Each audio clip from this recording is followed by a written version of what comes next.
Pak ya? Ya. Oke, teman-teman ya, selamat malam, selamat bergabung. Selamat malam Pak Bejo ya, dan juga Pak DJ, dan juga Mbah selamat Bejo. malam. Bagaimana Pak? Mbah bukan Bapak. Oke. Oke, saya ralat. Selamat malam Mbah Bejo, mohon maaf. Mbah Bejo selamat malam, Pak DJ selamat malam, dan juga selamat malam buat teman-teman semua yang sudah mengikuti ya, yang sudah join di webinar pada malam hari ini. Sebelumnya saya mohon izin untuk memperkenalkan diri dulu ya. Mungkin di sini teman-teman masih asing nih sama saya, atau mungkin ada nih satu atau dua yang masih ingat dengan saya. Oke, perkenalkan nama saya Ika Musafiani. Teman-teman bisa panggil saya Ika. Saya baru di tim Community Empowerment Buliana. Mulai malam hari ini untuk webinar yang akan datang nanti akan dengan saya ya. Oke, mungkin itu saja ya perkenalan dari saya. Selanjutnya seperti biasa ya, pada malam hari ini Jumat malam jam 7 sampai jam 8 kita mengadakan sesi webinar. Nah, untuk malam hari ini kita akan sharing-sharing, kita akan ngobrol-ngobrol seputar tools hobby to money dengan narasumber luar biasa kita pada malam hari ini, Mbah Bejo. Selamat malam Mbah Bejo. Selamat malam.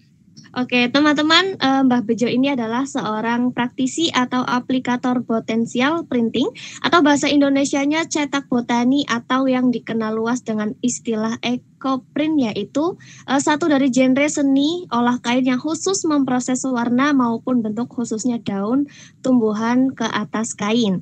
Nah, Mbah Bejo atau nama sebenarnya Pak Handoyo, sebelum terjun ke ekoprint, beliau memulai kiprahnya tahun 2012 di bisnis batik dengan bendera Soga Batik.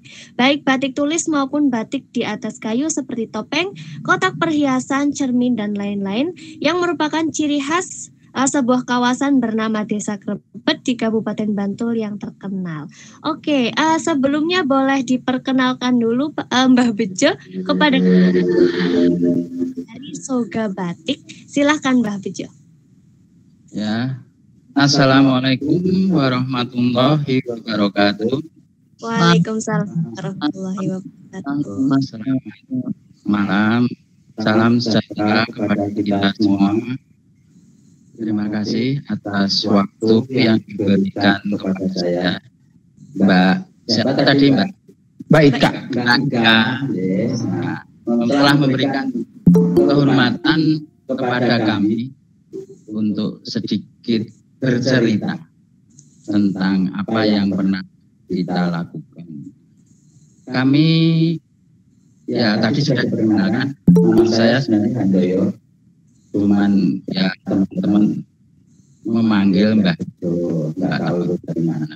Ya sebenarnya itu. Terus kemudian dari sebenarnya tahun 2012 itu kita secara resmi izin itu ada Soga Batik. Sebelumnya sebenarnya kita sudah melakukan, tapi cuman secara resmi izin kita 2012.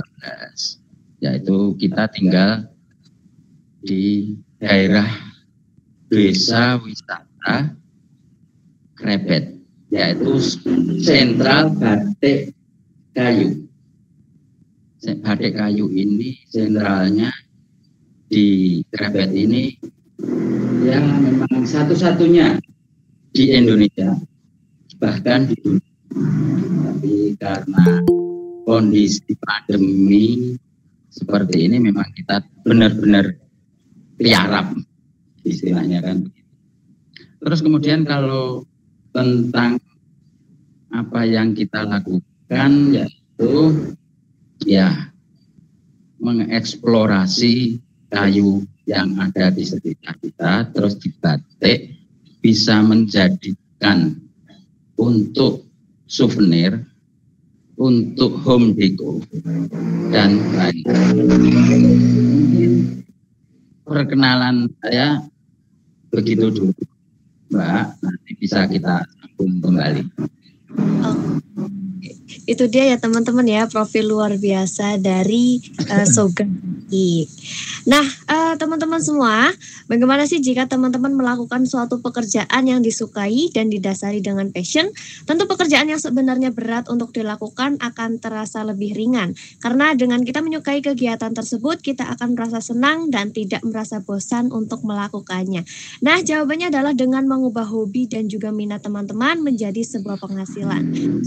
Teman ada hobi traveling, vlogger, atau food review, menulis buku, memasak, dan sebagainya. Lalu bagaimana hobi menjadi sebuah penghasilan? Nah, malam hari ini kita akan bahas seputar Turns Hobby to Money, mengubah hobi menjadi uang, dan seputar ekoprint dengan narasumber kita pada malam hari ini, Mbah Bejo, dan akan dipandu oleh Bapak DJ. Yang pastinya akan menarik dan bermanfaat banget nih teman-teman. Jadi jangan sampai di skip ya, terus stay tune terus sampai akhir acara. Nah, untuk mempersingkat waktu, silakan untuk Bapak DJ bisa dilanjutkan untuk dipandu untuk ke acara selanjutnya. Silakan Pak.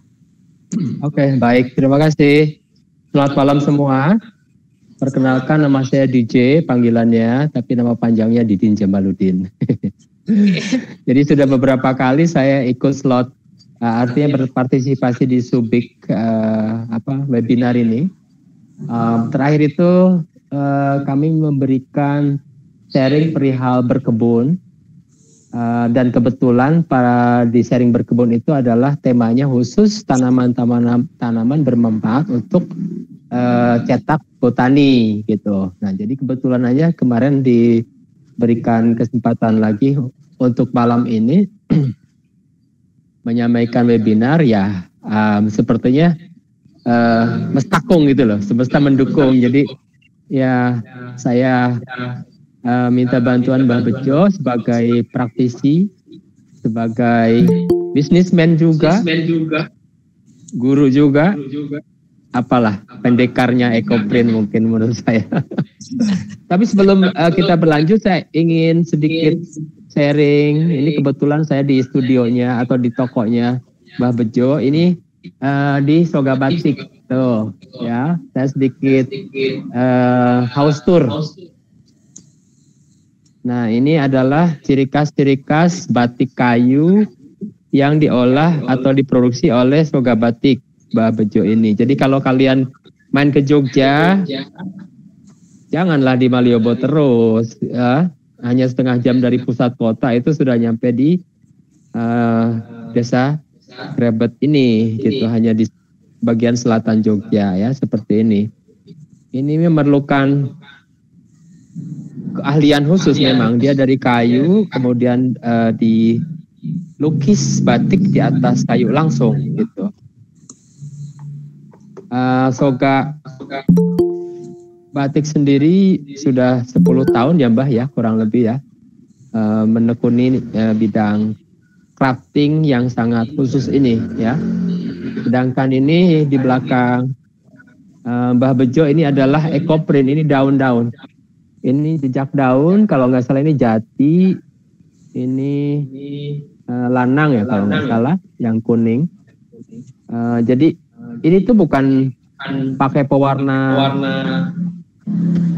maksudnya dari luar, tapi dia ada asli warna atau kita bilangnya tanin daun tercetak ke warna itu seperti ini gitu loh nantinya. Dan ini khusus yang ini kalau nggak salah indigo, warna indigo ini tidak mudah, sedikit sulit teknisnya dalam pengaplikasian ke atas kain.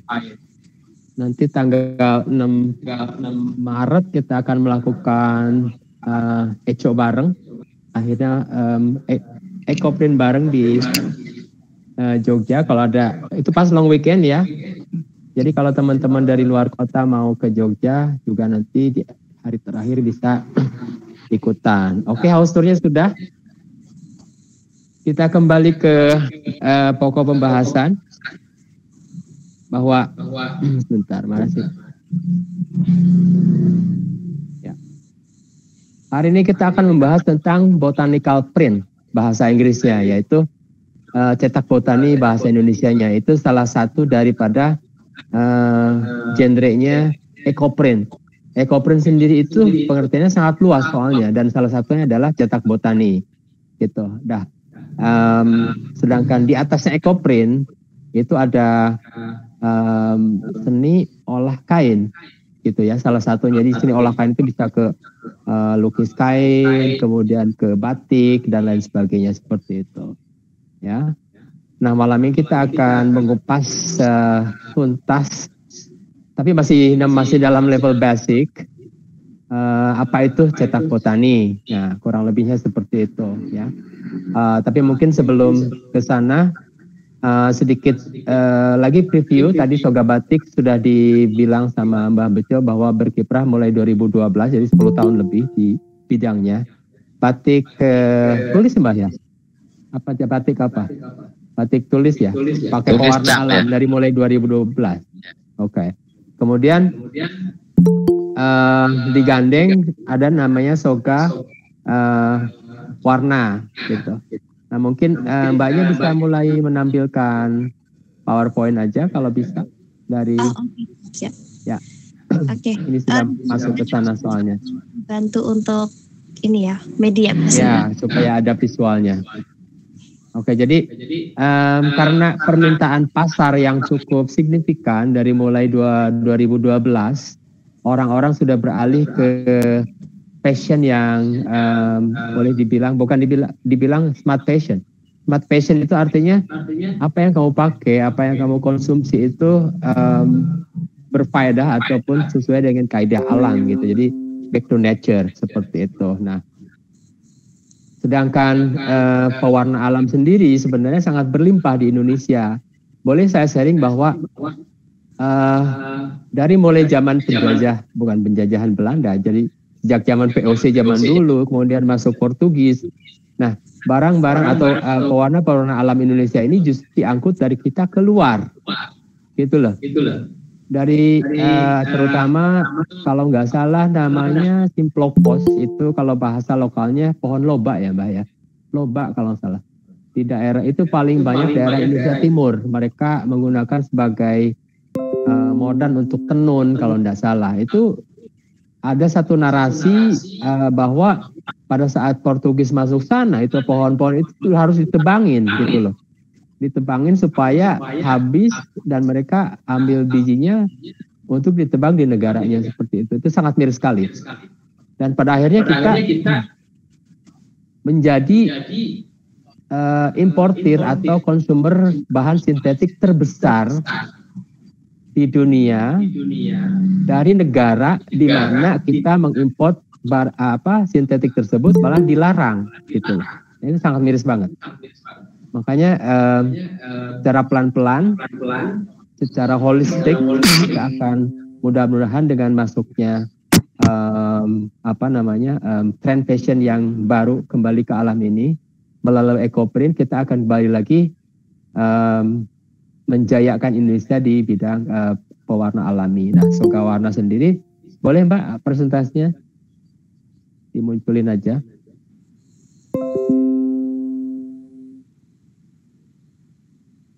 Ya, oke. Soga Batik next. Sampai ada Soga Warna, terus skip. Nah ya, skip lagi. Ya. Nah ini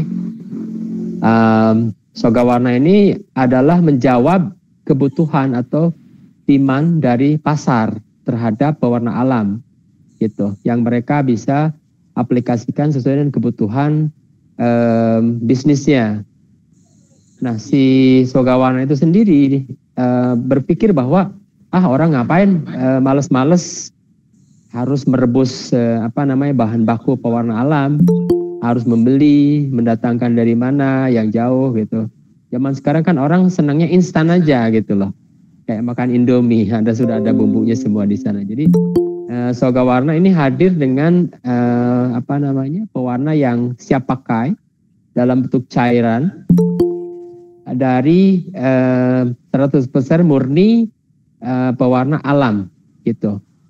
ada sekitar 23 warna basic yang sudah mereka produksi, di mana teman-teman dari 23 itu pun nanti bisa bermain ya, campur-campur seperti itu, seperti ini, bereksperimen, mungkin bisa menjadikan ratusan warnanya seperti itu.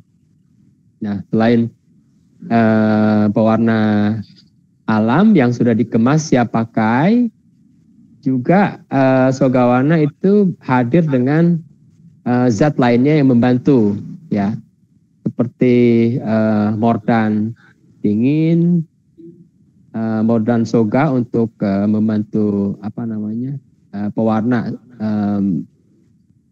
menempel di kain dan juga fiksasinya seperti itu.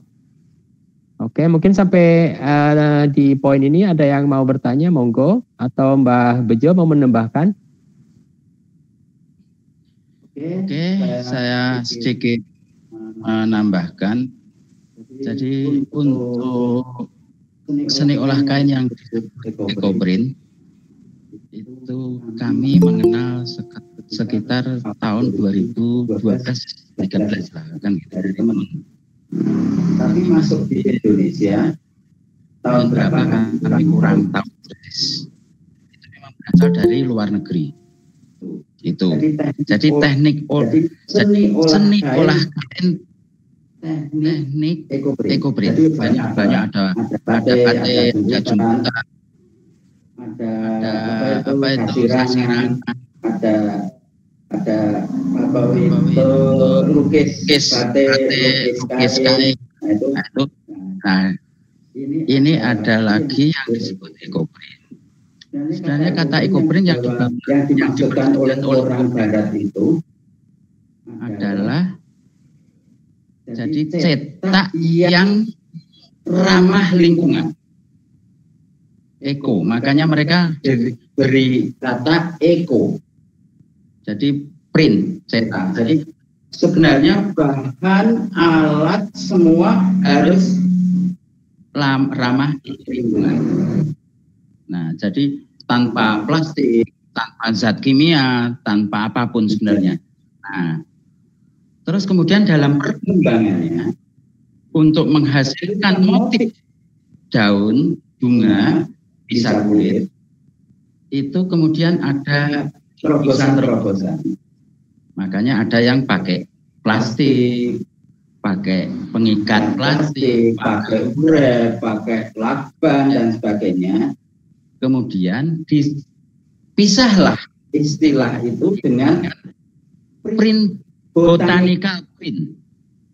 Istilahnya kan gitu. Nah, terus saya menerjemahkan dengan cetak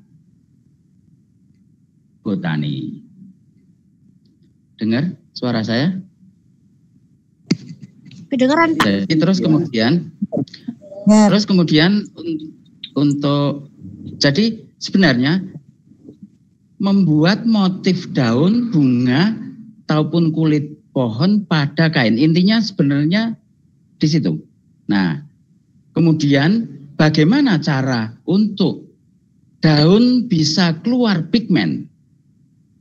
Sebenarnya kan daun itu di samping dia daun adalah punya klorofil, tapi dia punya pigmen yang ada di dalam daun, bunga, dan sebagainya. Jadi kalau seperti kita waktu dapat pelajaran biologi bahwa daun itu punya yaitu klorofil, zat hijau daun, kan gitu. Nah, disinilah teknik bagaimana daun bisa tercetak dalam kain, di atas kain. Kemudian itu pekerjaan pertama kan yang maksudnya di situ. Nah, kemudian ada rangkaian proses. Jadi di cetak botani atau orang masyarakat banyak mengenal yaitu ekoprint ada dibagi menjadi dua teknik yang berbeda, yaitu founding dan steam. Founding itu dengan dipukul-pukul, steam dengan bukan direbus ya, tapi memang dipanaskan dengan uap air. Itu. Jadi disitulah proses pencetakan pigmen daun ke kain. Saya katakan di sini pigmen karena kita menonjolkan bahwa daun seperti jati punya pigmen yang merah, ada keunguan, itu khasnya. Jadi gitu. Begitu indahnya daerah kami di Krebet, begitu memang kita sentralnya pohon jati. Jadi selalu kita memakai daun jati. Ada beberapa daun yang lain seperti tadi yang disampaikan oleh Mas Diji, ada yaitu Vitek atau Legundi bahasa kita daerahnya, kan begitu. Jadi intinya cetak botani atau ekoprint itu adalah bagaimana cara mencetak daun, bunga, kulit pohon ke atas kain. Untuk kain bermacam-macam jenisnya. Jadi gitu. Intinya di situ. Nah, makanya banyak sekali teknik, baik teknik di luar negeri maupun teknik kita sendiri di situ. Jadi terus marak di Indonesia itu sekitar tahun 2017-18. Jadi saya pernah mengadakan di Jogja pameran ekoprint tahun 2018 itu pesertanya sangat sedikit. Masih Surabaya, Semarang, Jogjanya itu masih belum tren banget. Mulai 18 akhir itu mulai sudah tren banget sampai sekarang. Apalagi waktu pandemi ini kan gitu. Jadi intinya ekoprint atau cetak botani itu adalah mencetak daun ke selembar kain, tapi biar bervariasi lebih bagus, kita tambahkan dengan pewarna alami. Jadi ada pewarna alami itu bermacam-macam, ada secang, ada kulit kayu tinggi. Jadi kayu secang, kulit kayu tinggi, kulit kayu jambal, kulit kayu mahoni. Jadi di situ terus ada kayu tegeran. Jadi kita harus bisa membedakan persis ya untuk pewarna alam, yaitu kulit, kayu, akar, ada kulit buah, ada buah. Kalau kulit buah seperti kulit buah rambutan, kulit buah jolawe, itu bisa kita ekstraksi menjadi pewarna alami. Nah, memang pewarna alami sedikit susah karena dia gampang luruh dibandingkan dengan pewarna yang disebut pabrikan atau sintetis. Nah, tapi dengan uji coba, dengan eksperimen, semuanya bisa dikendalikan warna alam, tapi tidak bisa menyamai memang dengan pewarna sintetis. Dikarenakan pasti ada sedikit beladusnya. Istilahnya beladus itu apa ya? Ngejreng enggak kuat banget. Pasti ada sedikit ada beladusnya. Itu ciri khas dari pewarna alami. Dan untuk perawatan juga perlu ekstra khusus dengan pewarna alami. Intinya perawatan pewarna alami itu untuk di kain itu yaitu dengan sabun cuci yang tanpa soda api. Itu intinya di situ aja. Kalau dulu orang bisa mengenal adalah lerak, kan gitu. Kalau orang dunia batik dia kenal dengan tepol. Terus ada orang yang bilang dengan sampo atau apa. Yang intinya mencucinya tanpa ada zat soda api di situ. Jadi istilahnya di situ. Ataupun yaitu dengan bahasa kostik. Jadi kayak deterjen rinso apa itu pasti ada kadar soda apinya itu tuh persentase lebih tinggi karena dia sangat cepat meluruhkan kotoran, kan gitu. Begitu untuk ekoprint maupun cetak botani perjalanannya seperti itu. Sampai sekarang banyak orang membuat teknik apapun itu mereka pada hobi. Pertama dari hobi pengen tahu, pengen ini, terus berkenal, yang mencoba dan sebagainya. Dan di situ. Namun catatan yang terpenting dari ekoprint itu memang jadi ekoprint bagaimana? Ini yang jadi kita sampai sekarang itu ekoprint bisa menjadikan hobi menghasilkan uang, itulah. Jadi itu. Jadi makanya setelah kita bisa hobi menjadikan uang, itu harus kaidah-kaidah yang perlu kita perhatikan itu adalah yang terpenting itu adalah segi kualitas. Karena apa? Konsumen tidak mau tahu proses kamu bagaimana, proses Anda seberat apapun, yang penting saya membeli produk itu awet berkualitas. Nah, disinilah makanya kita perlu banyak memikirkan untuk seni olah kain ekoprint ataupun cetak botani ini yang berkualitas. Begitu sementara, mungkin bisa ditambah yang lain. Monggo.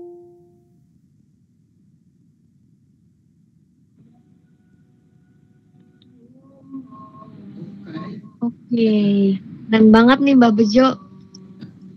Sejarah dari ekoprint ya Mbak ya.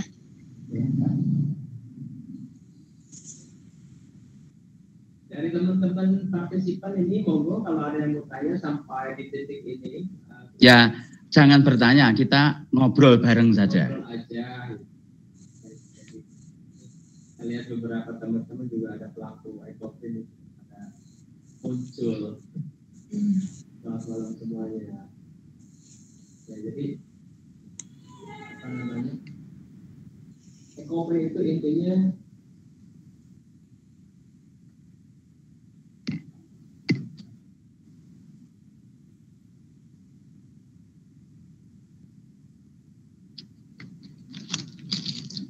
ya, makasih Mbak.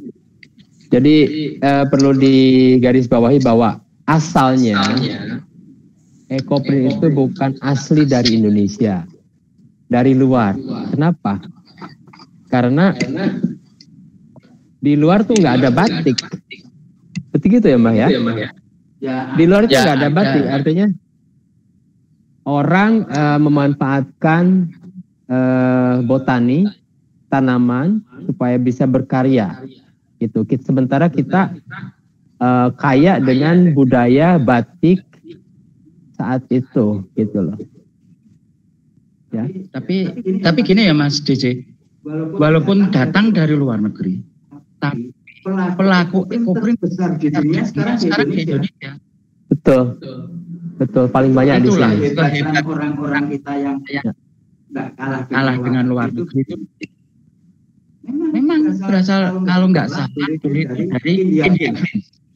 Jadi pada tahun 2006, jadi ada desainer dari India, dia menampilkan kalau nggak salah di Eropa, itulah dikenalkan ekoprint 2006. Jadi gitu. Jadi sejarahnya sedikit begitu.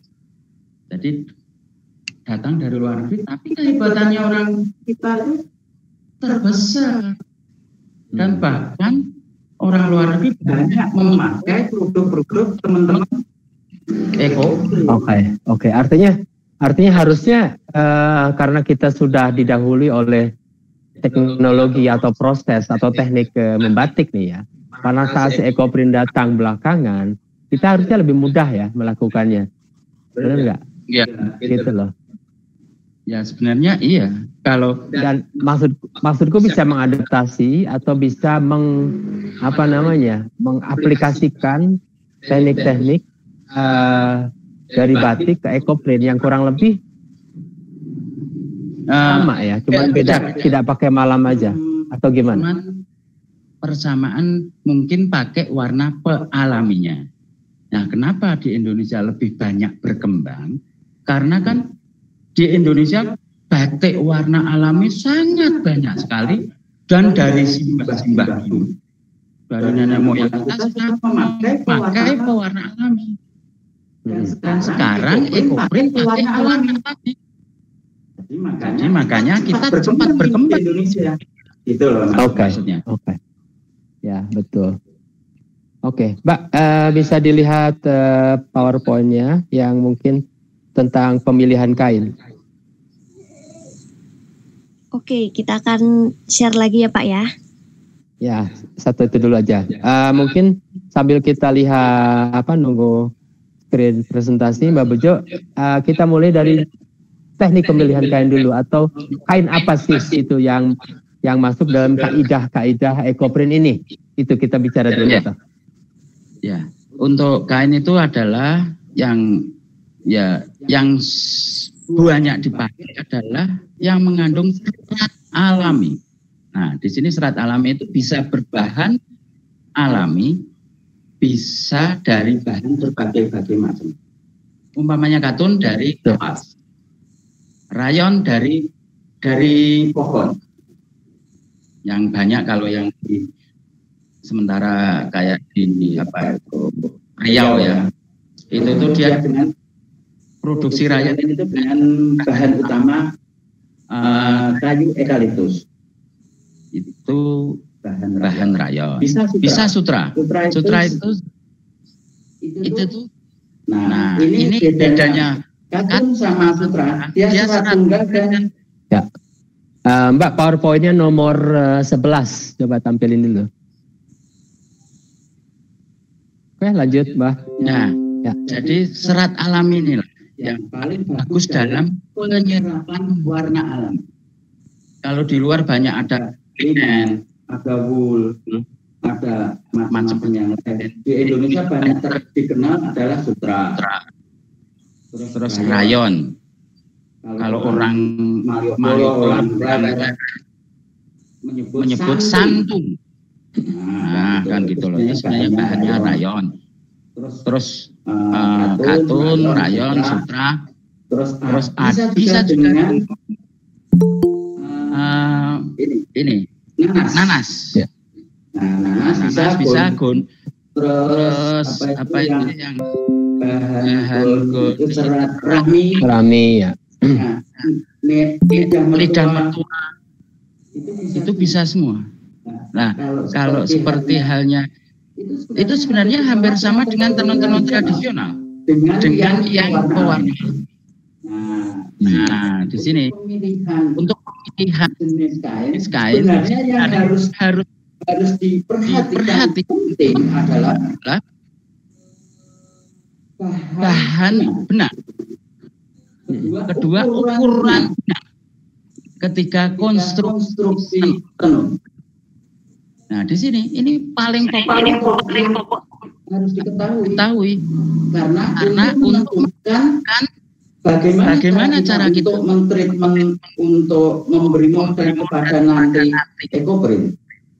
Nah, jadi kan banyak ada dari 20S, 24S, 30S, 40S, 50S, sampai 60S. Konstruksi pun bermacam-macam. Apa itu jumlahnya? Maksudnya konstruksi di sini adalah inci itu terdiri dari jumlahnya.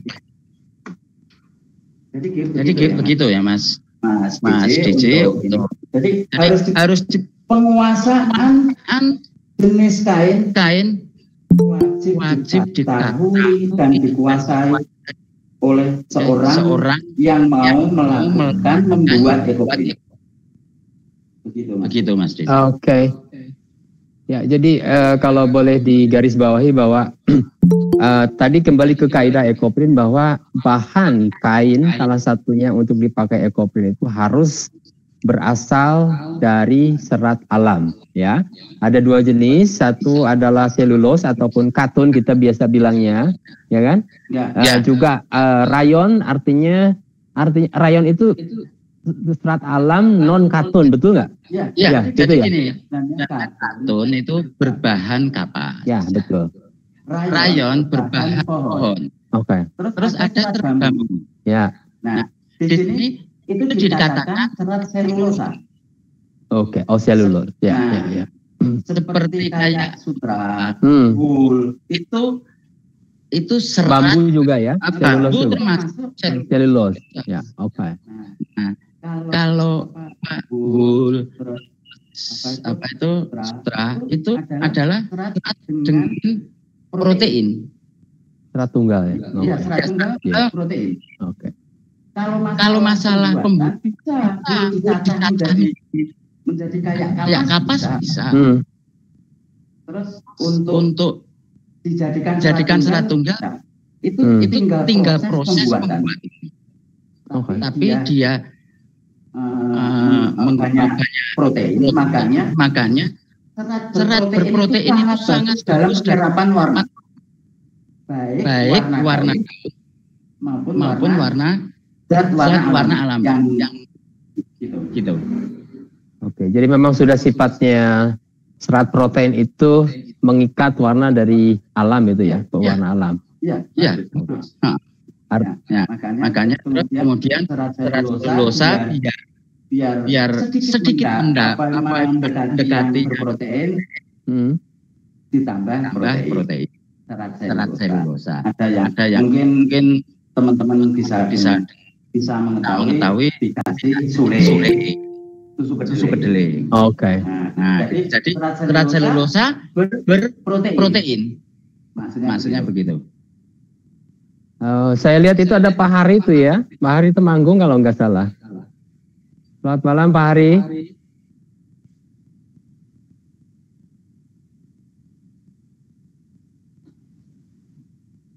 Oke, kita lanjut dulu aja. Jadi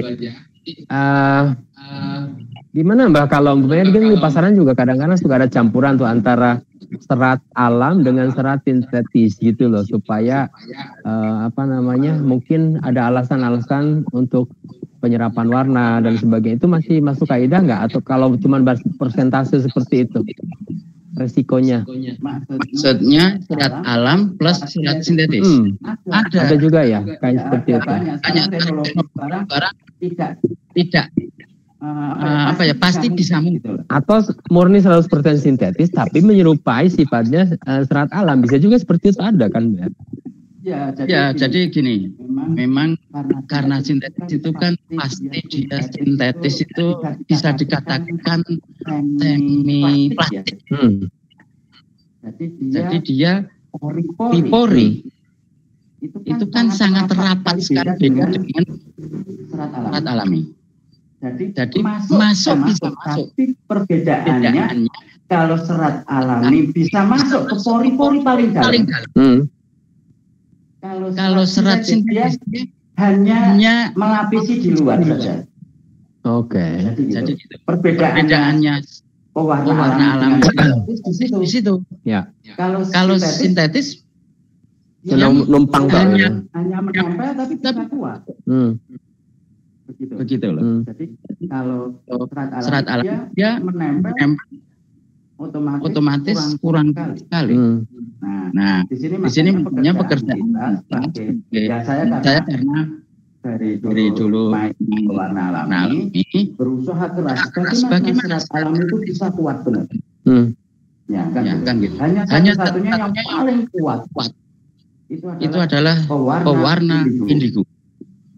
Yang dulu kita sangat kaya sekali kan, karena proses untuk menjadikan dari pohon harum itu menjadi warna indigo biru itu dengan proses yang sangat panjang, jelimet. Ya.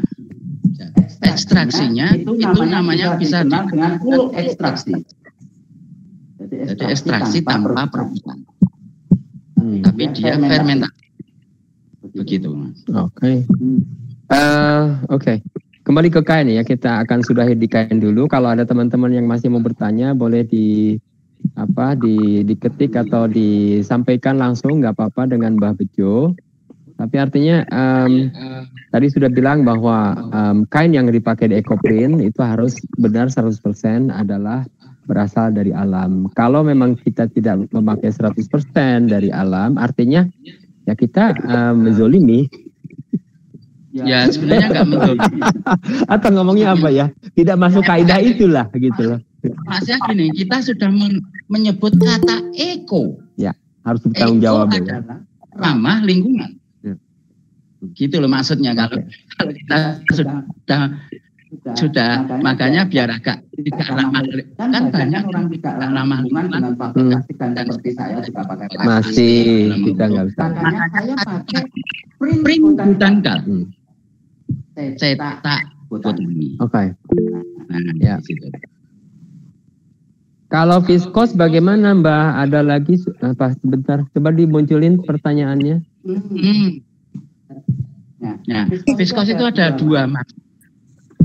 Viskos itu adalah cara pengolahan sebenarnya ya. Ada dia murni serat alami, ada murni sintetis, ada campuran dua-duanya.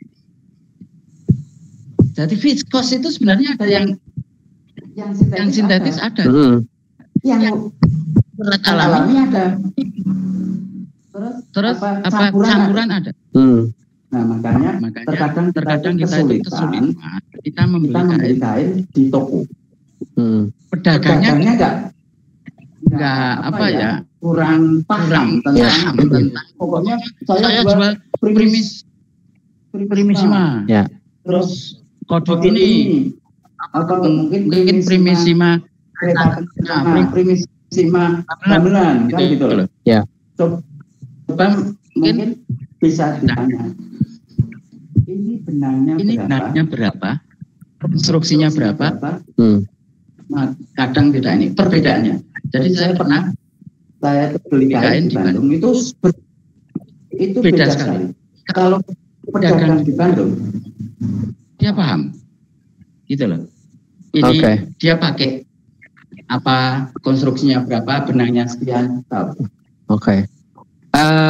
Mbak Isna masih tanya ini tadi seputar viskos. Gini aja, bukan soal viskos juga sih, soal keseluruhan kain. Bagaimana membedakan saja antara ini alam atau serat alam dengan sintetis gitulah. Nek kasat matanya gitu loh. Oh, kasat mata ya? Gitu. Nah, ini dengan teknologi sekarang memang sangat susah sekali. Benar. Apa dibakar atau gimana? Nah, itu hanya jalan satu-satunya cuma itu. Terus terang itu ya. Sekarang teknologi sekarang canggih, industri memanipulasinya ya. Ya, sudah pintar sekali. Ya gitu. Tapi sebenarnya dalam kaitan naturol itu spesifikasinya ada. Jadi kain keluar dari pabrik, spesifikasinya pasti ada lembaran kertas yang ditempel di situ. Di situ tertera bahannya apa, konstruksi sekian. Nah itu melihat melihat. Oke, Mbak Isna, kalau viskos sebagai cara membedakan. Oke, ini dari Amore Zupa. Sejauh mana penambahan protein protein dengan susu kedelai berpengaruh pada daya serap terhadap warna? Nah, jadi mungkin saya bisa sedikit kasih background. Penambahan susu kedelai terhadap serat alam, selulus lah terutama ya, terutama atau katun gitu. Itu kan sebenarnya kita memanipulasi serat non protein mirip-mirip protein gitu kan. Mirip-mirip serat protein sehingga penyerapan warna itu akan lebih baik daripada yang tidak ada intervensi susu kedelai. Benar nggak itu? Ya. Kalau nggak salah itu di dunia barat pun malah susu kedelai itu berfungsi bertindak sebagai mordant, agent gitu loh. Boleh bilang seperti itu, boleh klarifikasi. Jadi begini ya, bukan memanipulasi ya. Nah, kalau nanti kain dikasih dan memanipulasi. Manipulasi itu sebenarnya ngakalin, Mbah. Bukan dalam catatan. Bukan negatif. Jadi istilahnya, sebenarnya susu kedelai itu protein. Ya. Protein itu membantu sel-sel yang ada di kain. Ya, serat. Serat. Itu mengikat warna dengan lebih kuat gitu loh. Maksudnya protein kan gitu loh. Ya, jadi dengan menggunakan susu kedelai. Nah, banyak pertanyaan. Gimana menggunakan susu kedelai? Kan gitu. Kapan itu ya? Apa tetap mordanting biasa? Mordan biasa yang kita lakukan itu juga tetap diaplikasikan pada saat menggunakan susu kedelai atau enggak gitu? Ya. Jadi kalau begini, kalau di batik ya kan? Jadi sudah dibatik dulu, susu kedelai, kering, celup warna. Oke. Nah itu Ya. kalau di Ekoprint ini berarti bukan rahasia, no? Enggak apa-apa, buka-bukaan dikit lah, Mbak. Enggak. Jadi sebenarnya dia paling efektif itu dicampur waktu pas treatment Mordan. Soalnya kalau kita sudah celup susu kedelai dulu, ya, kita celup Mordan, kandungan susu kedelainya pasti larut. Oh iya. Dicampurkan ya. Dulu, terus dicampur. Setelah itu baru susu kedelai, Mordannya kalah. Ya, bukannya kalah, ya mesti ada luruh karena dicelup kan. Nah, otomatis ya paling efektif dicampur dengan waktu treatment Mordan kain. Oke, jadi zat Mordan dengan susu kedelai dicampurkan gitu. Bisa dikatakan Mordan juga bisa. Mordan adalah, ya kan gitu. Pemirsa teman-teman Ekoprint lebih tahu persis ya Mordan adalah apa kan gitu. Ya. Mungkin ya asumsi kita itu. Mordan adalah apa kan gitu lebih tahu kan gitu. Oke, ya coba aja Pak Ari. Kemudian ada pertanyaan lagi, untuk membuat Ekoprint ada KUKB. Apakah itu harus? Apakah boleh KB pakai plastik? Maaf saya pemula. Itu dari Mbak Rustami. Maksudnya? Jadi Mbak Rustami ini bilang di Ekoprint kukus lah ya ini ada istilah KU sama KB kan, gitu loh. Ya. Nah, apakah itu harus ada KU sama KB? Dia bilang, apakah boleh kalau KB pakai plastik gitu. Jadi fungsinya sebenarnya beda ya. Jadi plastik itu, jadi gini, kalau yang Ekoprint sesungguhnya kan nggak pakai plastik. Nah, tapi memang cetak daunnya ya rada beberapa bahkan dia karena kena langsung uap. Maksudnya ini plastik itu tuh menutupi kain. Barrier itu penghalang ya. Iya. Ya. Uap air tadi. Uap air ya.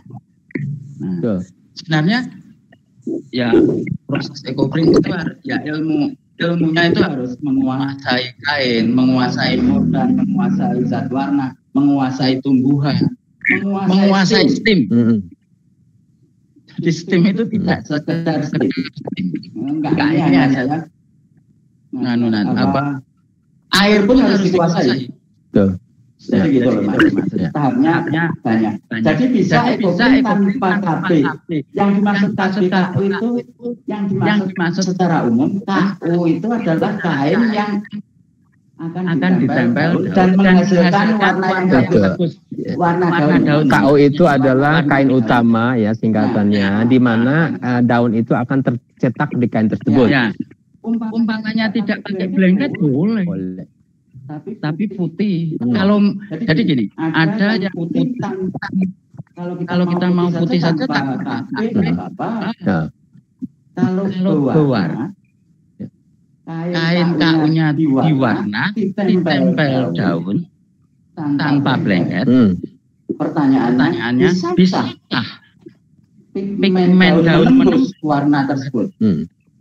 Jadi untuk Mbak Rustami, istilah KUKB itu sebenarnya untuk membedakan saja. Jadi dalam proses sistem kukus ini, di mana biasanya KU atau kain utama itu di mana media daun akan nempel di situ. KU itu biasanya diisi atau mengandung Mordan, bukan? Nah, jadi dan KB adalah warna yang akan ditransfer ke kain KU itu. Betul nggak? Secara umum? Ya, secara umum betul. Tapi spesifiknya kain utama atau KU itu di Mordan. Ya. Bisa juga KB-nya di Mordan juga. Gitu loh. Ada yang orang KB-nya itu kan Mordan. Oke. Jadi kain utamanya putih, tempel gedong. Ya. Kain utamanya sudah di Mordan. KB-nya juga Mordan tunjuk. Tempelkan ya sudah bisa begitu. Ataupun ada sekarang macam-macam, ada yang kain dulu di Mordan, tambah kain lagi, tutup lagi kan gitu. Oke. Jadi itu hanya masalah teknis lah, masalah resep mau teknis masing-masing untuk menciptakan variasi dari hasil ekoprint khususnya yang kukus ini. Sebenarnya pertanyaannya sederhana, boleh nggak kalau nggak pakai plastik? Boleh saja, hanya saja plastik itu sebagai penghalang, gitu kan? Gitu, ya boleh. Tapi ada konsekuensinya masing-masing. Bahkan tanpa plastik dengan mordan alami kita payah sekali loh. Ada tingklobak, ada gambir, ada jeruk nipis, ada gelembeng wulu, ada jebok pisang, ada air sawah. Air sawah? Iya, air sawah. Nah, jadi gitu. Mordan alami banyak. Kita belum mengeksplor mineral lagi ya, bebatuan kayak gitu yang sebagai mordannya. Enggak, maksudnya kalau ekoprint asli. Jadi kan gitu. Jadi, kemudian ini juga memberikan sedikit masukan kepada teman-teman pelaku ekoprint. Apa itu mordan? Kenapa harus mordan? Kenapa? Apa fungsi mordan? Itu yang harus benar-benar kita menguasai dan tahu persis. Oke. Umpamanya saat kecil. Kenapa harus kita pakai mordan? Nopo ranggo mordan kulit pisang? Kenapa harus kita pakai mordan tunjung? Kenapa kita tidak pakai mordan roti bolu? Bisa nggak? Enggak, masalah. Oke. Maksudnya saya cuma jadi kita harus tahu persis. Jadi maaf untuk teman-teman mungkin di sini teman-teman semua yang pelaku maupun pemirsa maupun penggiat ekoprint. Jadi memordan kain sesuai dengan tidak harus ini.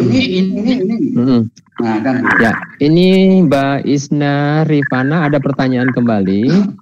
Nanti setelah dijawab sama Mbak, mungkin Mbak Isna boleh ngomong sedikit ya, memperkenalkan dari mana supaya kita paham, tahu. Jadi tak kenal maka tak sayang gitu ya. Mbak Isna tanya kembali.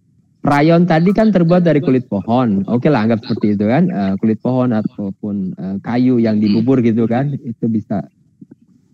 Apakah memang lebih mudah rapuh daripada yang bahan kapas? Bentar. Dari pengalaman kain rayon yang di ekoprint, terutama dengan mordan tunjung, setelah beberapa waktu kain menjadi bolong-bolong dan rapuh. Kemudian bagaimana cara mencegah kerapuhan kain tersebut? Jadi ini sebenarnya mungkin permasalahan yang di mordan dengan tunjung, kain itu harusnya cenderung memang lebih cepat rapuh gitu ya. Ya, jadi gini, dari mungkin saya sedikit silakan. Tunjung adalah ferrosulfat. Nah, dia sebenarnya basi sudah teroksidasi, dia akan menjadi sulfat. Nah, yang bikin jadi bolong-bolong itu tunjung ferrosulfatnya menjadi jenuh. Jadi seperti kita mungkin kenal kita sekolah H2SO4. Asam sulfat. Kalau sudah jadi jenuh, contoh air aki. Sebelum dimasukkan di aki, dia Aquades ya. Apa namanya? Pokoknya itu stop water. Tapi setelah di dalam aki keluar kayak apa? Ambruk. Nah, untuk mengatasi kain di bolong-bolong dan rapuh. Untuk rayon itu penyerapan bagus. Untuk keawetan memang dengan apa itu katun. Nah, karena mordan tunjung maupun divisi tunjung. Nah, di sini penggunaan tunjung begitu besar mengakibatkan kerapuhan kain. Kedua, kalau pakai tunjung, cucilah sangat berkali-kali dicuci terus. zat tunjung sulfatnya biar begitu. Oke. Silakan, ada yang mau tanya lagi, bisa diketik di halaman chatnya. Saya kembali lagi tarik sedikit. Teman-teman ini kan sepertinya tunjung itu seperti alat sapu jagat supaya warna nempel gitu, warna dari daun lah ya, keluar gitu loh. Tunjung ferrosulfat itu adalah merubah warna. Modifier juga ya? Ya, jadi kan gini. Sebenarnya dia nggak mengeluarkan daun. Jadi sebenarnya kan gini. Kalau daun itu namanya kan punya zat daun, klorofil. Pigmen juga. Nah, kalau tanpa tunjung, dia apapun jadi hitam. Kalau pakai tunjung, jadi hijau jadi hitam, hijau jadi hitam. Itu sepertinya mengeluarkan warna, padahal jati itu warna aslinya itu merah keunguan. Nah, dengan tunjung kayak Vitek, dia sebenarnya kuning, hijauan sedikit. Dengan tunjung jadi hitam. Jadi ngapain pakai daun fresh, daun asli kalau semuanya akan berakhir jadi hitam ya Mbah ya? Ya makanya kan di situ bukannya. Jadi variasi lah pakai tunjung. Jadi makanya saya tadi hanya menceritakan Mordan, baik tunjung apapun yang disebut Tuhan. Oke. Ya, masih ditunjung lah toleransinya nih terhadap pemakaian atau aplikasi di kain supaya ya oke, ini sebagai Mordan tapi masih aman gitu loh kepada kain maupun terhadap lingkungan kalau dibuang gitu Mbak sisa nih. Berapa persen lah ini teman-teman masih ada yang masih jadi gini ya, kalau menggunakan tunjung itu untuk patokan secara baku memang tidak ada, tapi ilmu titen saja. Oh ya, Mbah dulu ya kan kenal persis tunjung loh, jangan dikira untuk membuat warna coklat tua itu menggunakan tunjung untuk fiksasinya. Nah, Mbah dulu kenapa kayaknya bisa Mbak? Kenapa? Itu tadi kan Mbah dulu maksimal dia pakai bisa 30%, 30 gram per liter. Tinggi itu? Iya. Iya, tapi Mbah dulu nyucinya batik benar-benar berkali-kali sampai tunjungnya itu hilang. Setelah fiksasi itu ya. Iya. Okay. Nah, artinya dinetralisir dari kain dibuang ya. Iya. Benar-benar dengan sampai benar-benar bening benar. Nah, di sini makanya toleransi. Kalau saya terus karena Mbah dulu nenek moyang kita pakai batik warna alam sogan yang pakai tunjung, dia maksimal 30%, saya pakai kaidah itu saja.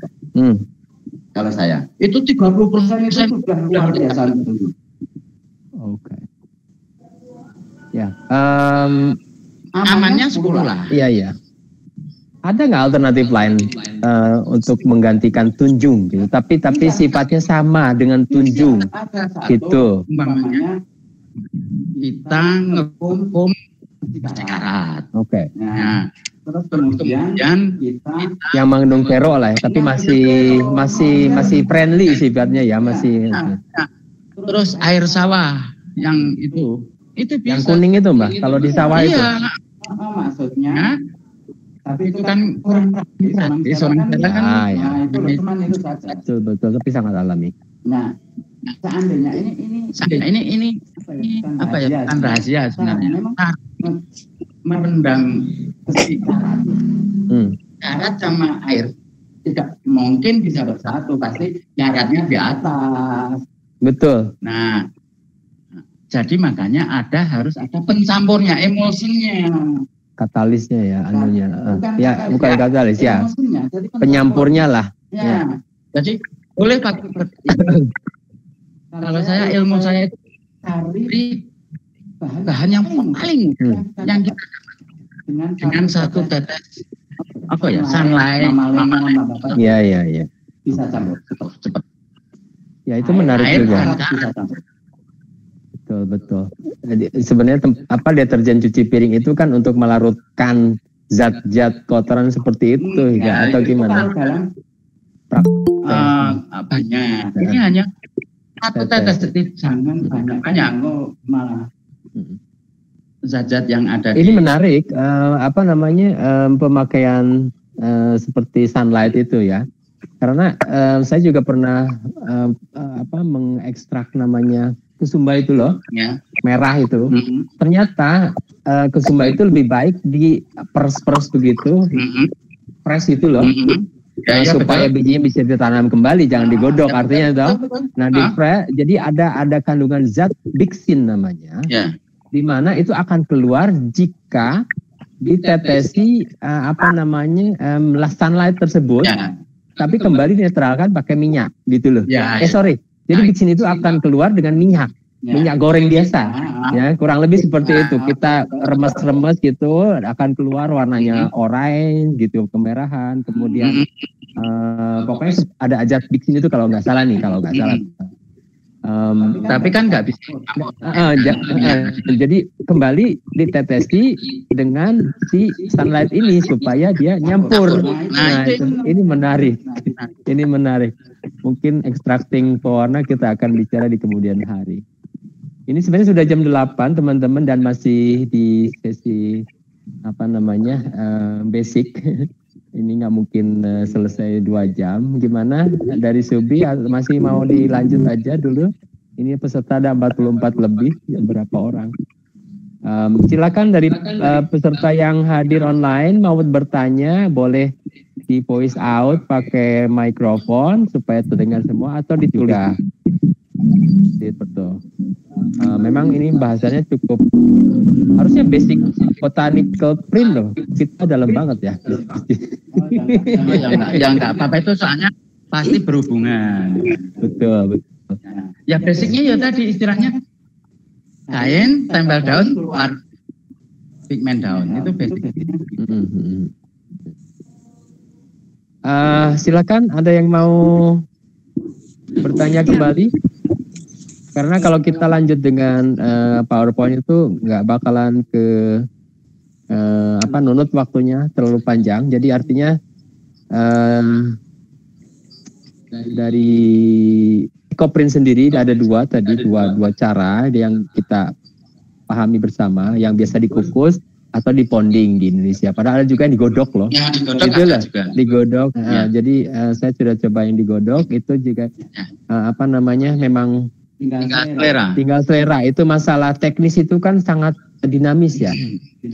Sangat setiap hari itu semua orang punya dari ilmu cocoklogi menciptakan ilmu yang baru. Gitu ya, harusnya loh ya. Jadi sebenarnya begini ya. Untuk teman-teman ya masukan untuk teman-teman pelaku EcoPrint itu Mas DJ. Jadi kuasai bahan, kuasai modal sudah selesai. Mau teknik apapun itu nomor 2. Jadi gitu. Oke. Ya baik, jadi secara basic dulu keilmuan yang sangat prinsipal dulu kita kuasai, baru teknik belakangan. Iya, belakangan. Jadi istilahnya, ya yuk. Makanya saya tanya Mas DJ, boleh nih ya? Boleh. Mungkin pernah EcoPrint atau apa? Kenapa pakai tawas? Kenapa pakai tawas? Karena tawas itu paling mudah didapat, Mbak. Itu dulu saya itu. Ya. Kedua cukup relatif. Garam dapur mudah mana? Ya lebih mudah garam dapur, bisa di warung sebelah. Gitu loh. Karena udah biasanya pakemnya dari sana gitu. Orang pakai tawas ya tawas gitu. Tawas kedua juga lebih nggak terlalu sulit juga gitu kan. Memangnya tawas dengan garam dapur itu sama fungsinya? Enggak. Aku itu hanya kenapa harus tawas? Gitu loh, aku itu kan gitu. Berarti ada sesuatu di tawas. Ada sesuatu. Nah, makanya. Apa itu tawas? Apa fungsi tawas? Apa sifat tawas? Kan begitu harusnya pertanyaan itu. Ya. Harus dikuasai ilmunya sebenarnya, tapi tanpa menguasai ilmunya ya ambiar, betul nggak? Ya dapatnya resep itu tadi.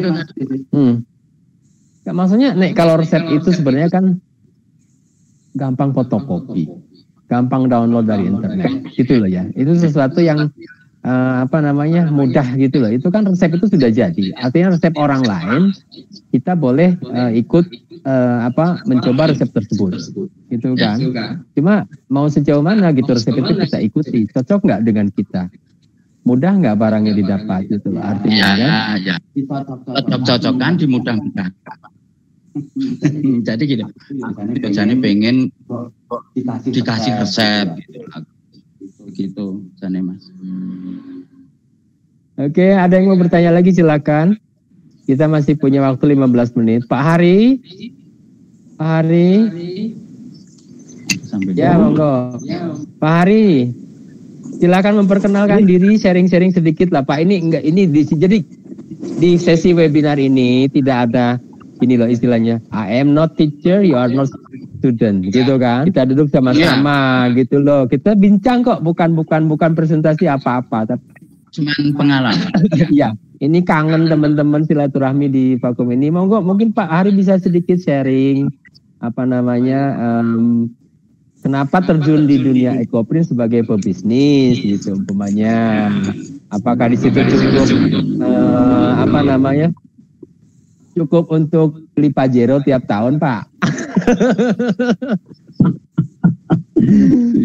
Saya dari Solo, tepatnya Colomadu, sebelah baratnya Solo. Ya. Saya mengenal ekoprint sebenarnya baru saja, seperti yang sering saya bilang bahwa saya pemula di sini. Tetapi jujur selain juga saya suka dengan corak warna ekoprint, dengan warna alam ini saya pernah coba pakai juga nyaman. Jadi ya, dan melihat peluang di sini. Saat ini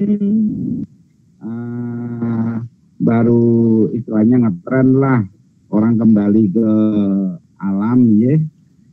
Juga saya melihat juga isu-isu global itu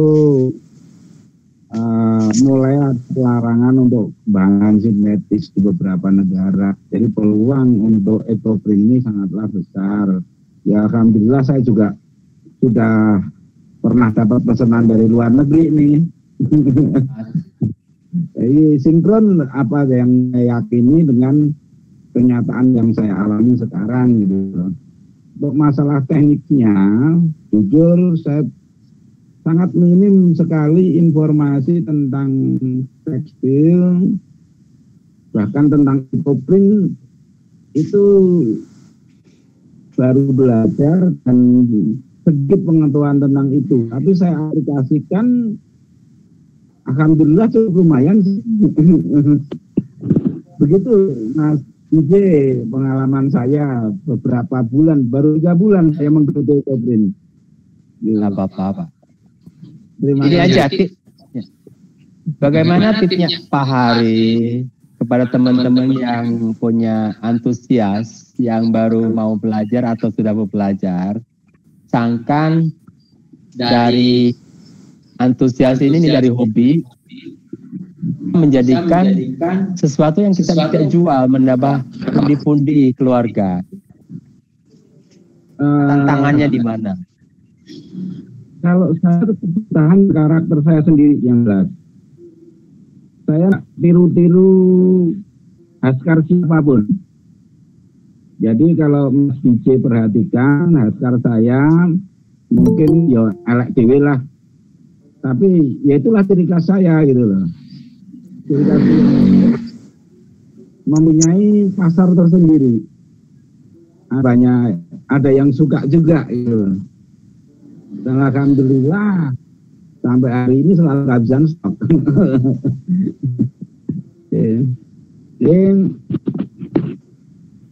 Bolehlah berguru siapapun, tapi jangan coba-coba untuk tiru karakter ini, karena setiap orang itu punya kepekaan secara sendiri-sendiri.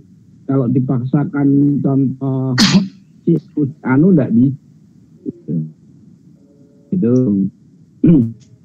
Jadi, untuk masalah pengetahuan kan biasanya masalah mordan ini. Kalau saya sarankan ya kuasai satu mordan dulu aja. Ya. Kuasai satu mordan dan itu dipahami benar. Sebenarnya masalah mordan itu juga fleksibel, tergantung yang kita ingin seperti apa. Seperti yang Mbak Bejo tadi bilang, penguasaan tentang bahan-bahannya itu yang paling penting, itu yang pertama harus dikuasai. Seperti Mbak Bejo tanya masalah alum, masalah tawas ya, tawas itu apa? Bahwa tawas itu alum itu yang bisa sebuah logam yang bisa berkarat, tapi tidak terlalu mempengaruhi warna, tapi meningkat warna. Saya juga suka pakai alum atau tawas ini. Proses ekoprint sendiri sebenarnya kan perekatan pewarnaan itu dengan menggunakan karat yang saya pahami.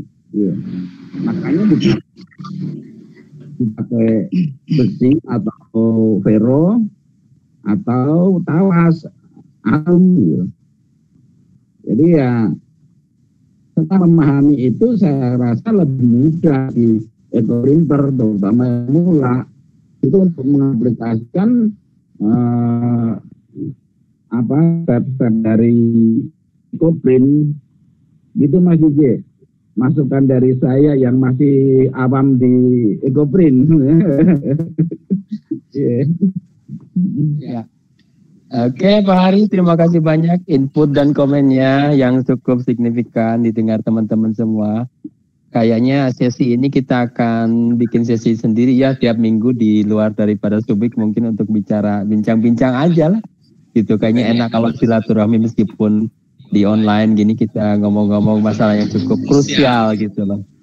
Sehingga kita semakin menumbuh kembangkan ekoprint di Indonesia.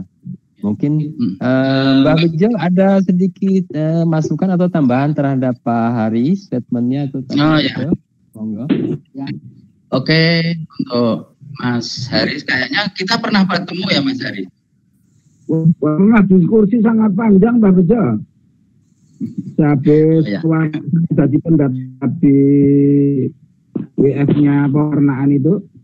Oh ya. Jadi gitu. Jadi untuk mordan sendiri ada macam-macam ya. Alum memang aluminium, tapi ada aluminium asetat, ada aluminium sulfat. Jadi gitu ya. Jadi yang tawas itu adalah aluminium sulfat. Jadi gitu ya. Jadi sebenarnya semua mordan itu mempengaruhi warna. Jadi gitu ya. Coba, makanya ini saya sedikit ngasih tip ke teman-teman semua. Yang namanya daun lanang, tanpa di situ tawasnya tidak akan dia mengeluarkan pigmen aslinya. Jadi tanpa ada asam, bisa cuka, dia tidak akan mengeluarkan warna aslinya. Itu tips saja. Jadi kan gitu, itu hanya tips saja. Jadi makanya dari tadi saya mengatakan mordan, kuasai mordan, gunakan mordan sepenuhnya apa yang kita mau capai. Jadi begitu. Jadi makanya kadang orang begini ya. Ini saya ilustrasikan. Saya cuma bisa melihat banyak komentar. Jadi waktu yang putih,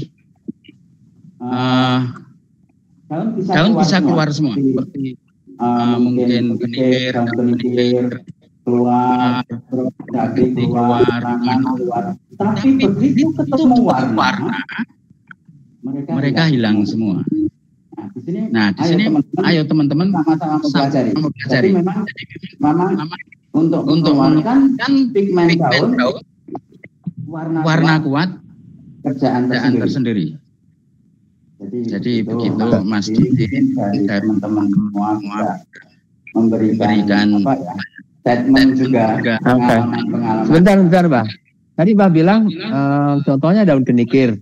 Pada saat tidak dikasih jua hanya modern aja dia bisa keluar. Di putihan lah, kita ngomongnya putihan ya. Tapi pada saat dikasih jua, ada intervensi jua, dia malah nggak keluar gitu. Ya. Jadi apa yang terjadi di situ? Itu PR buat Mas Yudi. Bukan aku bukan aplikator. Jadi begini, pertanyaan kembali, apakah jua itu mengintervensi atau mempengaruhi terhadap warna daun yang akan keluar di kain? Nih, kalau melihat dari KUKB nih prosesnya, dia akan melewati pori-pori daun, betul nggak? Gitu nggak? Ya. Pada saat si jua ini meresap ke dalam pori-pori daun, kemudian berbarengan dengan pigmennya daun nempel di KU lah ngomongnya ya. Itu apa yang akan terjadi di situ? Gitu loh. Banyak teman sudah menyaksikan sendiri. Karena daun punya pori-pori, otomatis semua yang ada di KB akan masuk ke pori-pori daun, akan mempengaruhi pigmen daun. Disitulah reaksinya. Nah, makanya kuhatsailah agar tetap tidak intervensi oleh jua atau paling tidak sedikit berkurang lah ya, tidak terlalu mengoper. Ya. Jadi makanya ada orang yang daun dapat KU-nya, yang atasnya ditutupi plastik. Jadi di staples plastik biar jua tidak. Oke. Ya. Ini ada pertanyaan kembali. Tapi sebelum ke pertanyaan dari Tuhu Suprapti, sedikit tanya ini yang cukup prinsipal, bukan cukup prinsipal, ini tren. Aku ngomong tren sebentar ya. Jadi apa ya? Soalnya gini. Tadi kembali lagi ke benang merah di awal bahwa ekoprint ini kan asalnya dari barat. Artinya stylenya,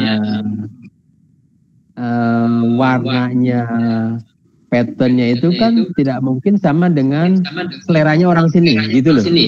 Boleh dibilang begitu. Ini menurut saya pribadi. Koreksi saya kalau saya salah. Jadi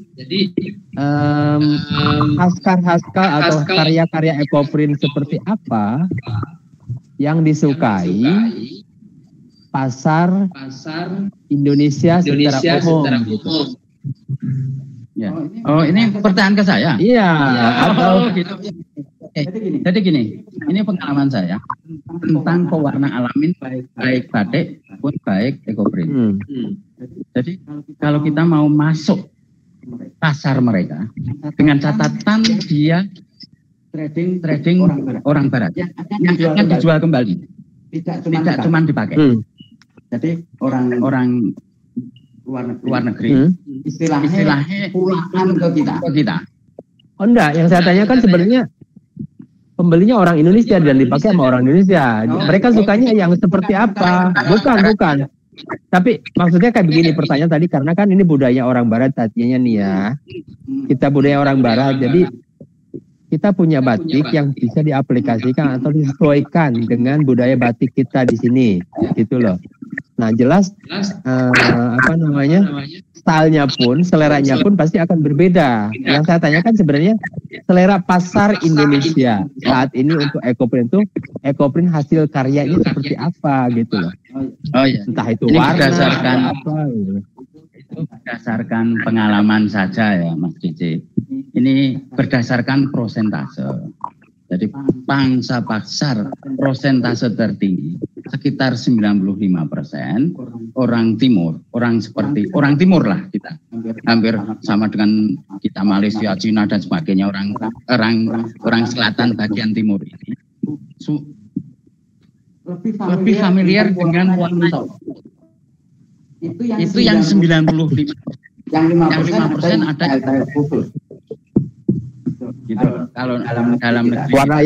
Warna yang ngejegreng artinya gitu. Ya, seperti jegreng gitu. Karena ini pengalaman saya yang karena saya retail, saya yang ke dalam negeri pun juga banyak yang istilahnya mereka jual kembali kan gitu. Jadi style Indonesia umpamanya biru ya birunya yang biru gitu loh. Kalau dongker kalau yang merah ya agak merah gitu. Jadi gitu loh Mas. Ini pengalaman saya. Ya, pengalaman teman-teman lain lagi. Kalau putih ya sekalian. Gitu loh. Jadi hanya motif daun dan itu putih benar itu orang-orang muda kan gitu. Oke. Ini bisa ini enggak? Ini saya bicara tentang mindset nih ya, mindset orang Indonesia ya.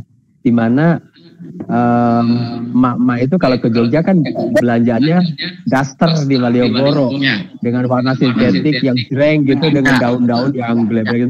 Apa mereka masih menyampaikan seperti itu enggak? Gitu loh terhadap ekoprint. Nah, ini pertanyaan yang cukup menggelitik. Ini selera itu kan di mana ini? Jadi memang di situ. Jadi sementara trennya dulu sampai sekarang coba ya batik-batik warna soga itu yang beli mesti orang-orang high itu jumlahnya sedikit kalah dengan yang batik-batik ngebrand, apalagi batik printing yang ngebrand suara. Nah, ini hanya dunia batik ya. Oke. Yang sudah lama berkecimpung di bisnis di negeri kita ini. Nah, bagaimana ekoprint juga ya memang itu. Jadi, saya juga makanya ini saya jadi saya itu menerapkan ekoprint manut. Jadi gini, pasar umpamanya saya orang datang ke saya, kan saya dibuatkan ekoprint warna ini, gitu loh. Banyakan di situ. Jadi request warna itu banyakan dari yang buyer. Jadi makanya saya berusaha mengembangkan warna yang sesuai dengan permintaan konsumen. Oke. Nah, ini hal-hal seperti ini ilmu banget nih, harus dicatat oleh para pelaku ekoprint khususnya yang sama halnya saya ada ya organisasi keagamaan tertentu yang dia khasnya hijau. Oke. Jadi dia minta ekoprint yang hijau seperti khas organisasi mereka. Nah, itu pekerjaannya apa ya? Nah, itulah tantangan saya selama ini di situ. Terus kemudian ada yang dari umpamanya saya ingin ekoprint yang seperti baretnya Kopassus itu.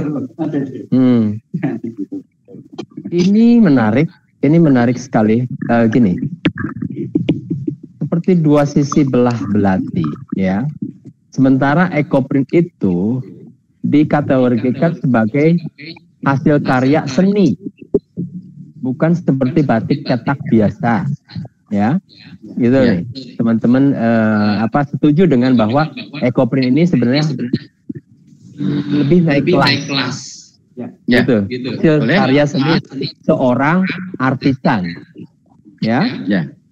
Nah, dari statement dari Mbah Bejo tadi bahwa kita mengikuti demand ataupun demand pasar, permintaan pasar. Sedangkan di satu sisi si artisan atau aku boleh bilangnya artisan lah, dia punya jiwa seni, punya imajinasi yang bisa dituangkan ke dalam kain, gitu loh. Ini gimana memprioritaskan ini? Ya, jadi tinggal kita pilihan. Bisnis kita mau segmen. Kalau saya begitu. Jadi gitu. Seperti halnya kita dunia yang sangat dalam adalah lukisan. Lukisan yang dipunyai beberapa cuman kolektor.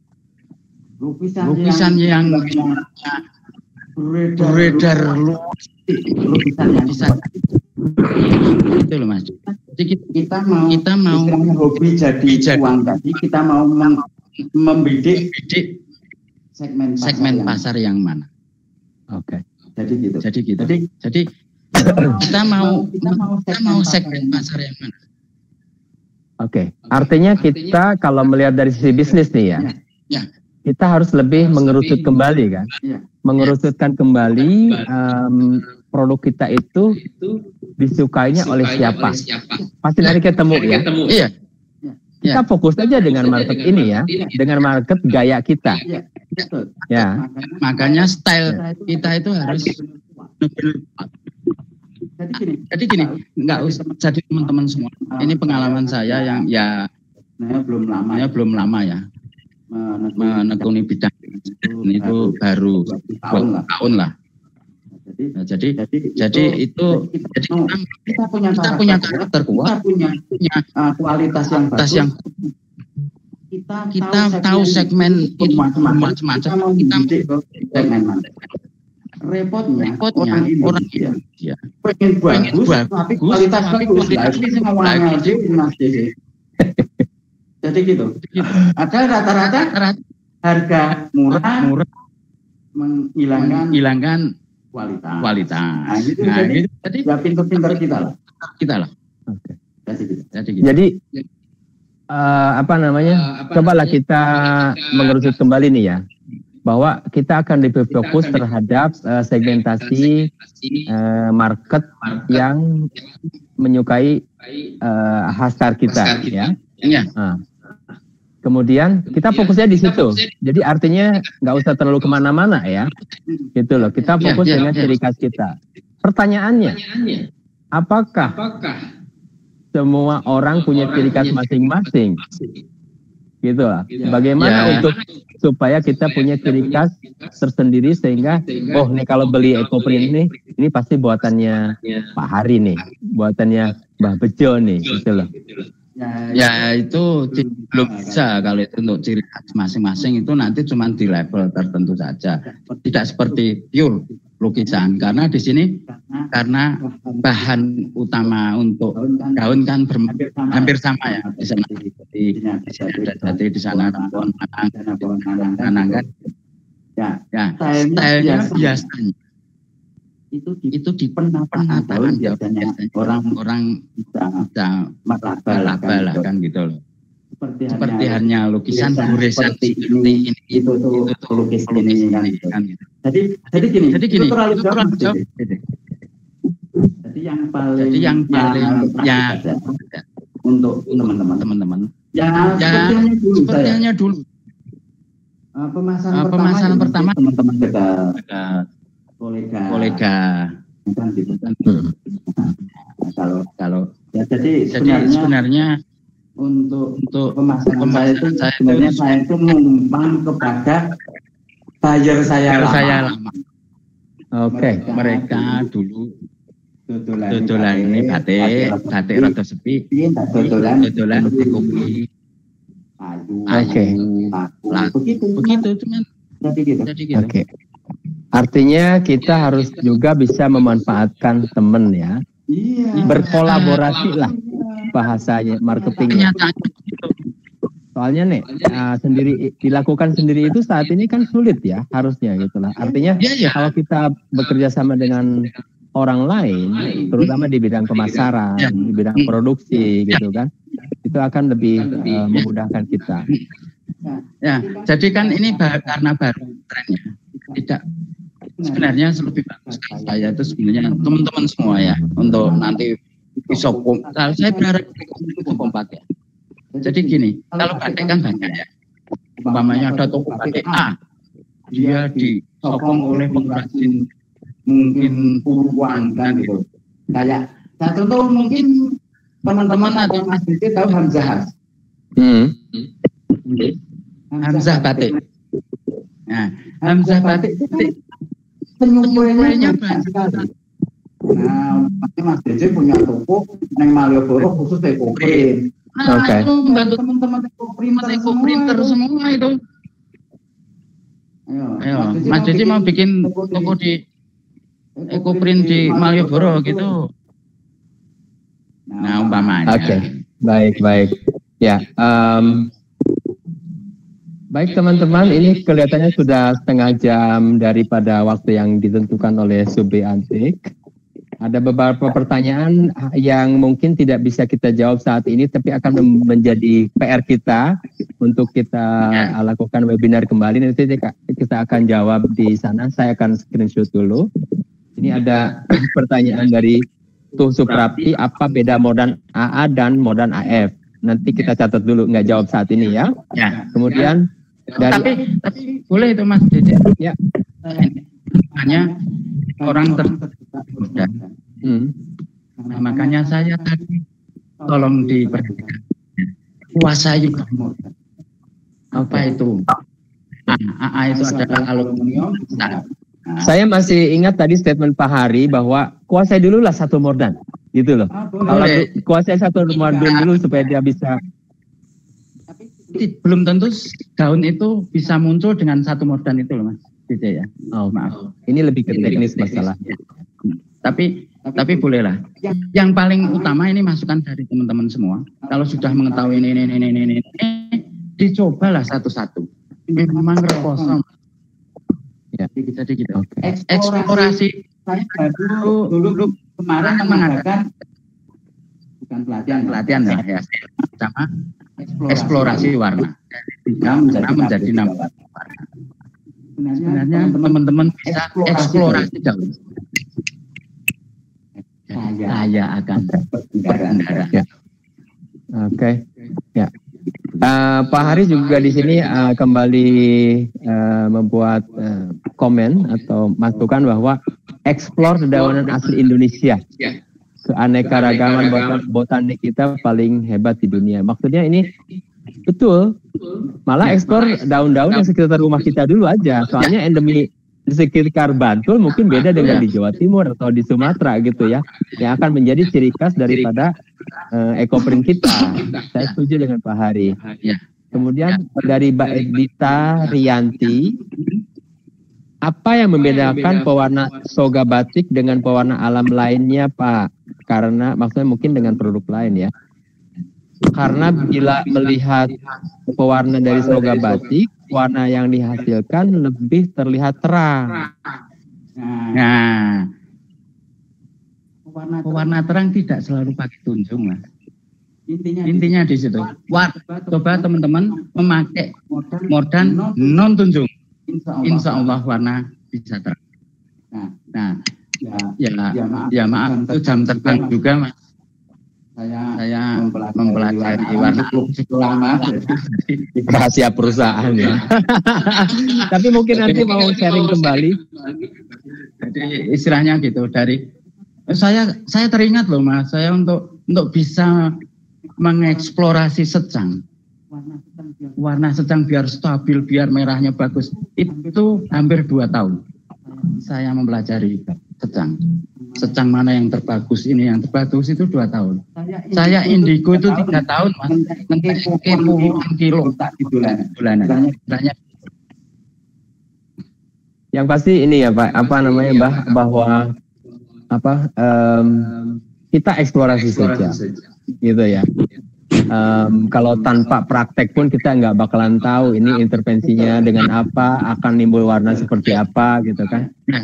Jadi kalau kembali bertanya lagi bahwa Ecoprint ini misteri atau sudah ilmu pasti?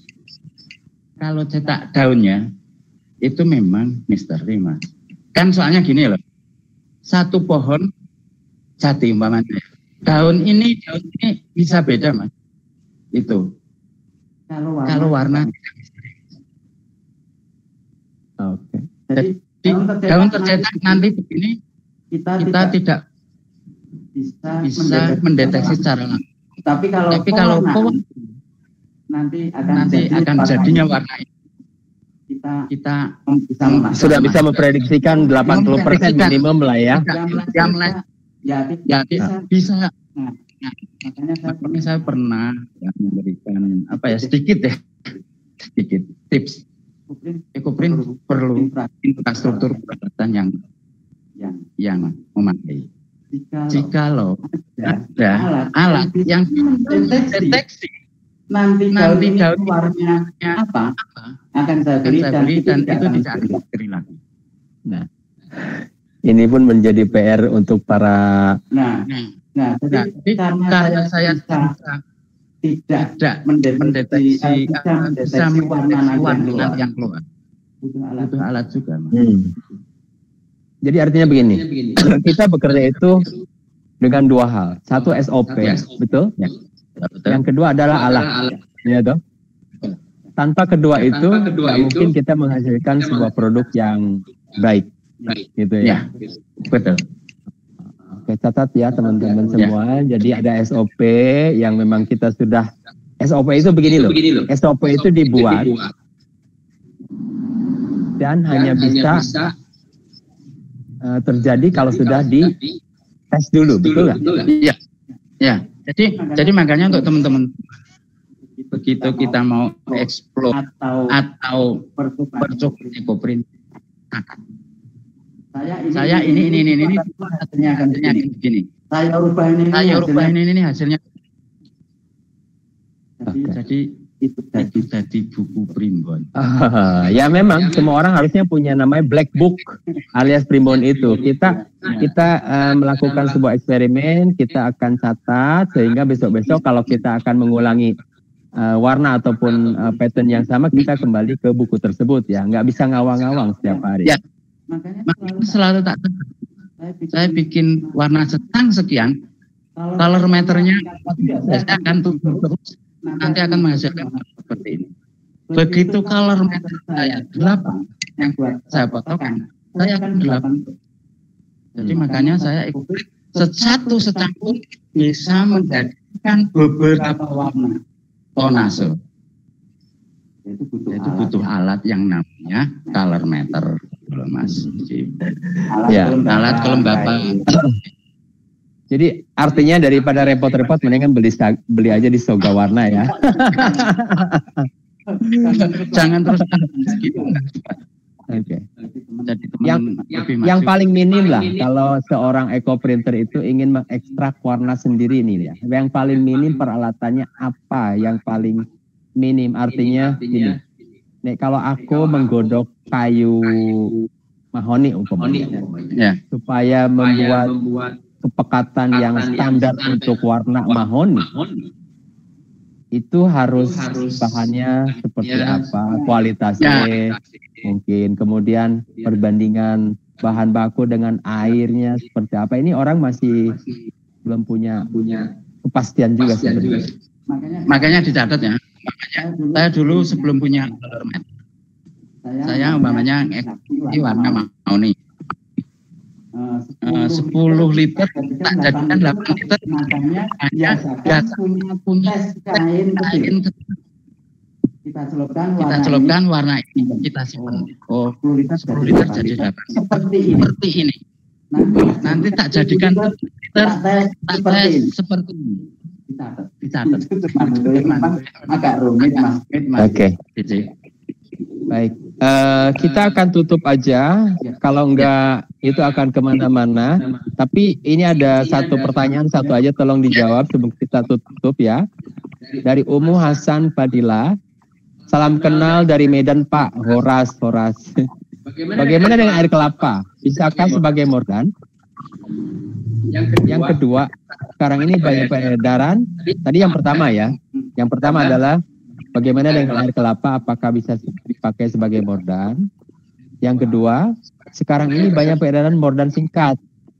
Dari sisi efisiensi waktu, rasanya itu lebih menguntungkan.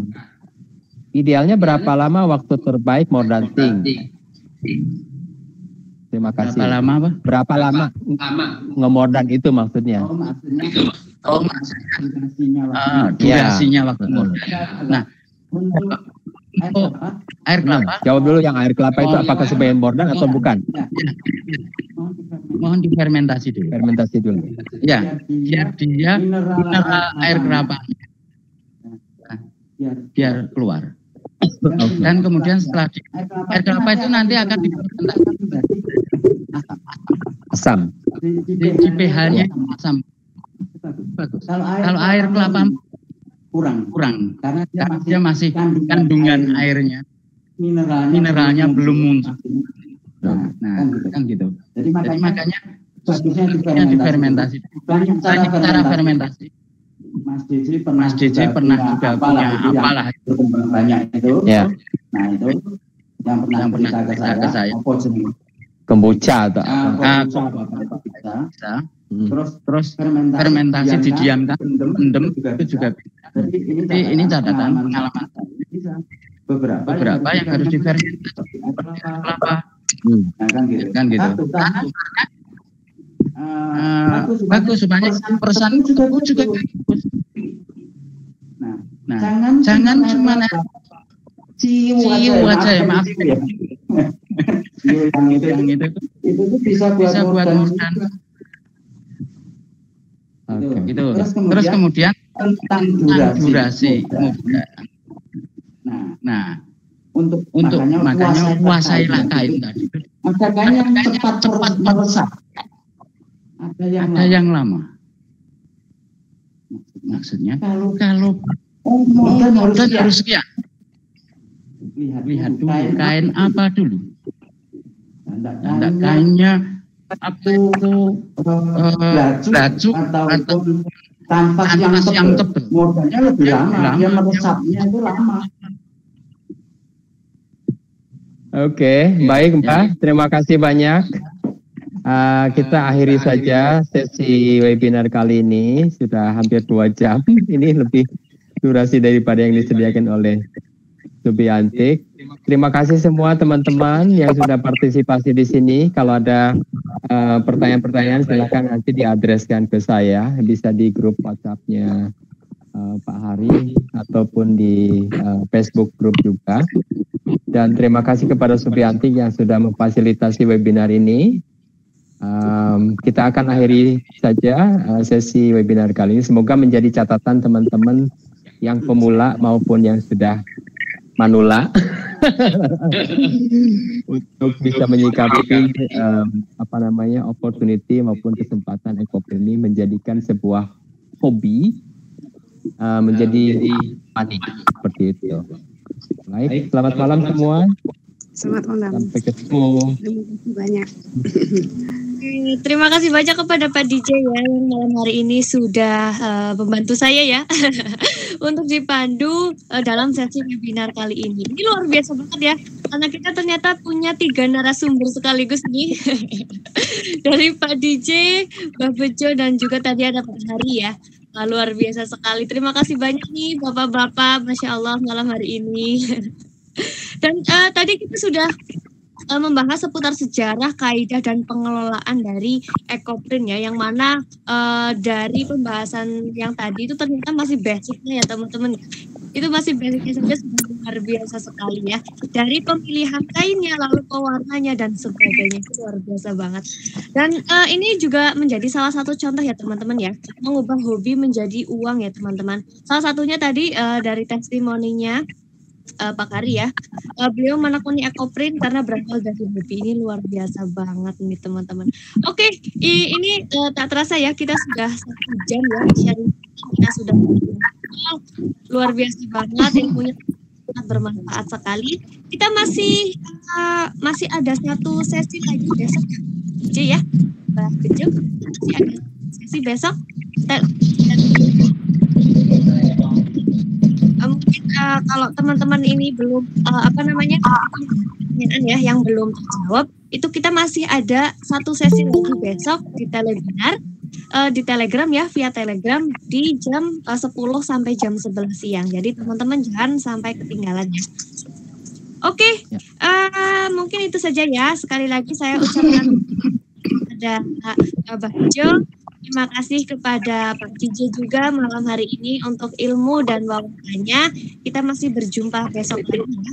Dan teman-teman kalau masih penasaran dengan produk-produk dari EcoPrint ya, bisa kunjungi di Soga Batik ya, Instagram Soga Batik, maupun di Perfecto Yanto ya, itu untuk Instagramnya. Dan teman-teman jangan lupa Subi Antik ya di semua sosial kami, di Instagram, di TikTok maupun di YouTube kami @subiantik. Untuk mendapatkan informasi-informasi terbaru mengenai produk dari Subi Antik, promo-promo dan juga event-event yang akan dan untuk webinar minggu depan ya, untuk webinar minggu depan, Jumat minggu depan, kita akan membahas infuse water untuk menjaga imun tubuh selama pandemi dengan narasumber yang nggak kalah luar biasanya nih dari malam hari ini, Ibu Wiwin Hospitalia. Nah, buat teman-teman jangan lupa buat join juga ya. Oke, itu saja teman-teman. Sekali lagi terima kasih kepada Mbak Bejo, terima kasih kepada Pak DJ, terima kasih kepada sudah berpartisipasi malam hari ini. Saya pamit, terima kasih. Selamat malam, selamat beristirahat.